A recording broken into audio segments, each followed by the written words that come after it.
como que a gente vai colocar a mão na massa e montar a nossa estrutura de projetos Scrum.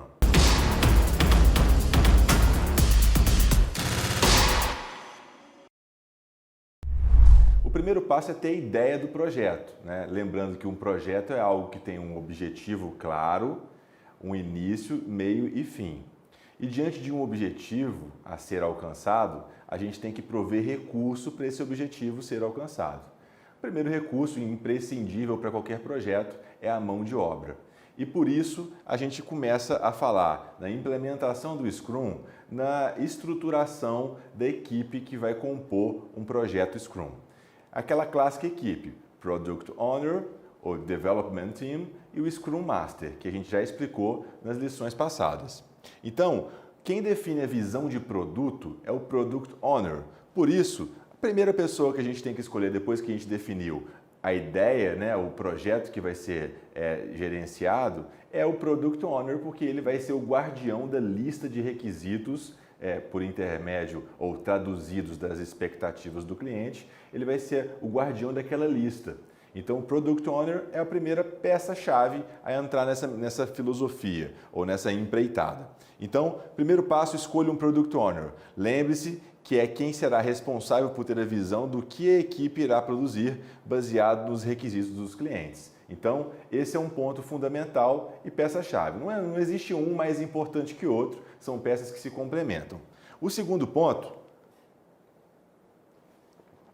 diante das necessidades, é selecionar uma boa equipe de desenvolvimento. O seu projeto vai ser tão eficiente quanto a sua equipe for eficiente. Então, selecionar uma boa equipe é um ponto fundamental. Selecione um grupo de pessoas multifuncionais, então procura pensar, nesse projeto eu preciso de quais competências? Eu preciso de um cara para pensar na parte gráfica, eu preciso de um cara para pensar na programação, um outro para ser a regra de negócio, um outro para fazer a experiência do usuário, o outro para fazer o design, enfim, quais são as competências que precisam? E monta esse time multifuncional envolvendo as pessoas-chave para contribuir para cada etapa que você vai julgar importante num projeto. Então, selecione um grupo de pessoas multifuncionais que têm habilidades necessárias para executar todas as atividades do projeto. Depois disso, não poderíamos deixar de fora o Scrum Master, o clássico Scrum Master. Lembre-se que é quem treinará todo o resto da equipe na estrutura Scrum, portanto, procure alguém que domine esse framework. O Scrum Master tem papel de facilitador, de coach, ele tem papel de disseminador da metodologia. Então ele tem que conhecer desse framework Scrum, como funcionam as rotinas, quais são os artefatos, as regras, os eventos, qual a importância de fazer cada um dos eventos e o momento certo para executar cada um deles. Então o Scrum Master tem que dominar do framework Scrum.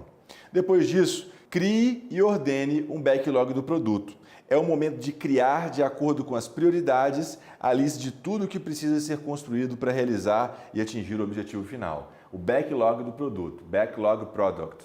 Então é a lista de todas as principais entregas ou todos os requisitos necessários que vão construir aquele produto final. Depois que a gente criou e ordenou a lista de tudo que a gente vai fazer, o próximo ponto é refinar e estimar quais são os recursos, o tempo e a energia gasta em cada uma daquelas atividades que você elencou no backlog do produto. Então, refine e estime um backlog. É o momento de estimar o quanto os itens da lista demandarão de esforço, vendo o que realmente é necessário e factível de acordo com o objetivo. É hora de falar, beleza, temos tudo isso para fazer, já tem as prioridades. Qual a necessidade de recurso, de tempo, de energia que eu vou gastar em cada uma dessas atividades. Depois disso, planejar aquela empreitada, você já sabe o nome disso, o sprint.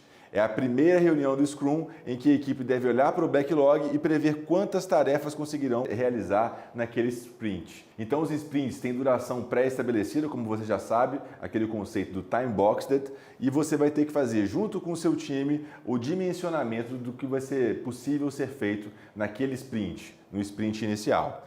Depois disso, a recomendação é tornar o trabalho visual, e aí existem diversas ferramentas para que você possa fazer com que a gestão visual seja facilitada, as atividades que estão acontecendo, as que já foram concluídas, as que já foram validadas, enfim, a gestão visual ela facilita a transparência das informações e a sinergia do trabalho em equipe. Você pode fazer isso criando um quadro Scrum com 3 colunas: a fazer, fazendo e feito, e movendo as atividades com post-its. Então a gestão visual facilita muito esse processo de disseminação das informações dentro do Scrum.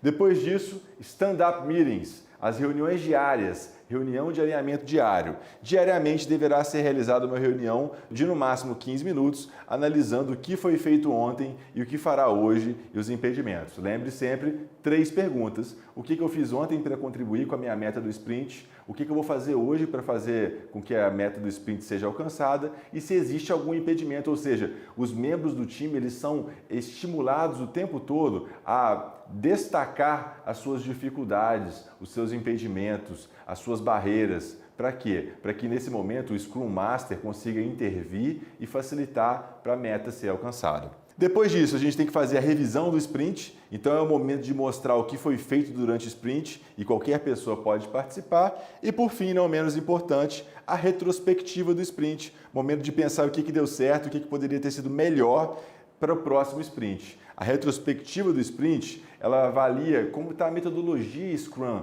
o processo, como as pessoas estão se relacionando, como está funcionando a sistemática dentro da organização, se precisa de mais recurso, de mais direcionamento, enfim, é o momento de fazer análise crítica e pensar em como que a gente pode melhorar. Então, seguindo esses 10 passos, você vai conseguir, de uma maneira organizada, estruturar o seu time, o seu objetivo, estruturar a sua cultura Scrum, esse framework que pode te ajudar a ter mais velocidade de resposta diante das reações que o mercado vai te oferecer, diante das reações que o cliente vai te demandar ao longo do desenvolvimento de um projeto.